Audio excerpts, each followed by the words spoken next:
రవిశంకర్ కంటమనేని. ఈరోజు మీ ఉత్సాహం చూస్తూ ఉంటే మళ్ళీ పాత రోజులు జ్ఞాపకం వస్తున్న హైదరాబాద్లో ఆ రోజు చేసిన పనులు కానీ ఇవన్నీ జ్ఞాపకం వస్తున్నాయి. అందులో రవిశంకర్ కంటమనేని మనస్ఫూర్తిగా అభినందిస్తున్నా. నేను ఒక విజన్ని రూపకల్పన చేస్తే ఆ విజన్లో ఫస్ట్ మూవర్ అడ్వాంటేజ్ తీసుకుని బ్రహ్మాండంగా మీరు చూస్తే 2000లో ప్రారంభించాడు. నేను 1996-97లో ప్రపంచంలో ఇంటర్నెట్ రెవల్యూషన్ వచ్చింది. ఆ ఇంటర్నెట్ రెవల్యూషన్ని అడ్వాంటేజ్గా తీసుకోవాలని ఐటీని ప్రమోట్ చేస్తే నేను ఆ సమయంలోనే ఐటెక్ సిటీ పెట్టి ఐటీని ప్రమోట్ చేశాను. ఈరోజు ఇక్కడ ఉండే వాళ్ళందరూ కూడా ఐటీ చేసి ఇటీవల ఒకసారి అనిపిస్తుంది, నేను కష్టాల్లో ఉన్నప్పుడు, నేను జైల్లో ఉన్నప్పుడు మీరు పోరాడిన విధానం నా జీవితంలో ఎప్పుడూ మర్చిపోలేను.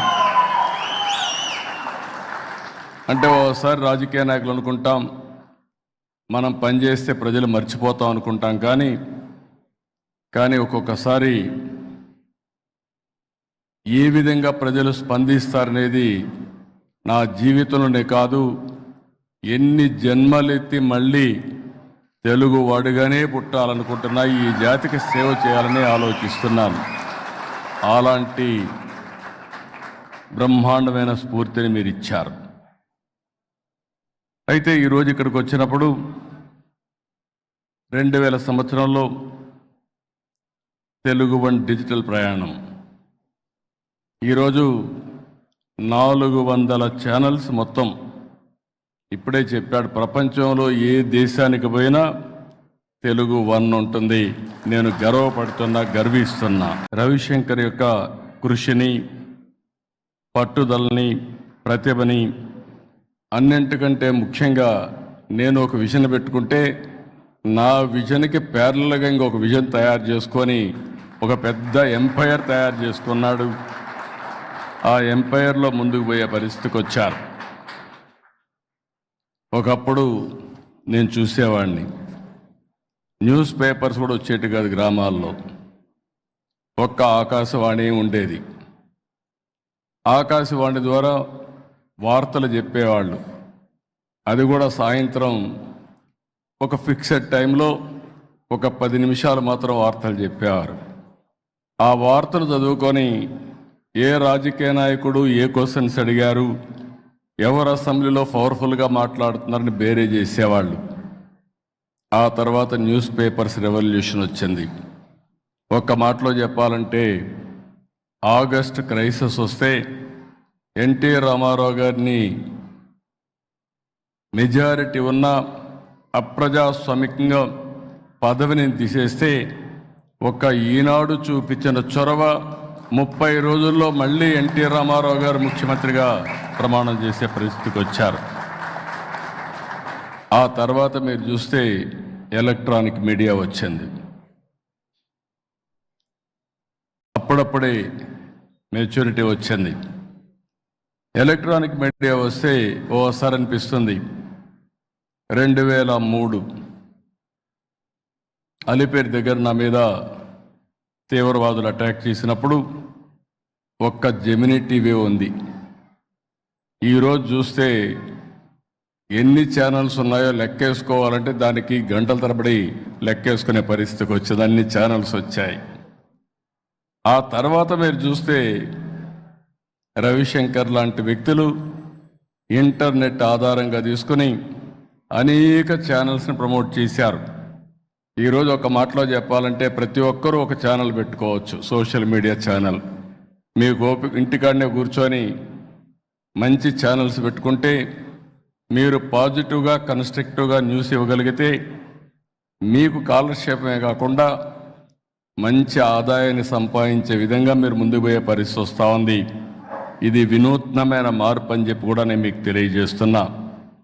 అయితే ఏదైనా ఈరోజు మీరు చూస్తే రవిశంకర్ గారిని చూసి మనం నేర్చుకోవాల్సింది విజ్ఞానం, వినోదం, ఆరోగ్యం, అదే మరి స్పిరిచువాలిటీ. ఏది చూసినా అందిపుచ్చుకున్నారు. అలాంటి వినూత్నమైన కార్యక్రమాలతో ముందుకు పోతున్నారు. ఈరోజు మీరు చూస్తే ఒక్కొక్కసారి న్యూస్ పేపర్ సర్క్యులేషన్స్ ఉంటాయి. శాటిలైట్ ఛానల్స్కు టీఆర్పీ రేటింగ్ ఉంటుంది. యూట్యూబ్ ఛానల్స్కి అన్నిటికీ వ్యూస్ ఉంటాయి, సబ్స్క్రైబర్స్ ఉంటారు. దీన్ని బట్టి ఆదాయం కూడా వస్తూ ఉంటుంది. ఈరోజు మీరు చూస్తే వీరిని చూసినప్పుడు 55 బిలియన్ వ్యూస్ వస్తున్నాయి. 120 మిలియన్ సబ్స్క్రైబర్స్ ఉండే ఏకైక ఛానల్ telugu1.com. ఒక్క ఛానల్లో మీరు చూస్తే 16 లక్షల వీడియోలు అప్లోడ్ చేశారు.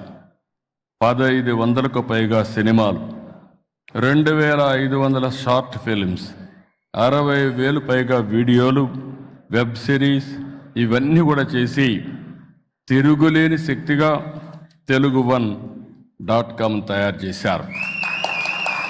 ఈరోజు మిమ్మల్ని అందరినీ చూసిన తర్వాత నాకు అనిపిస్తుంది,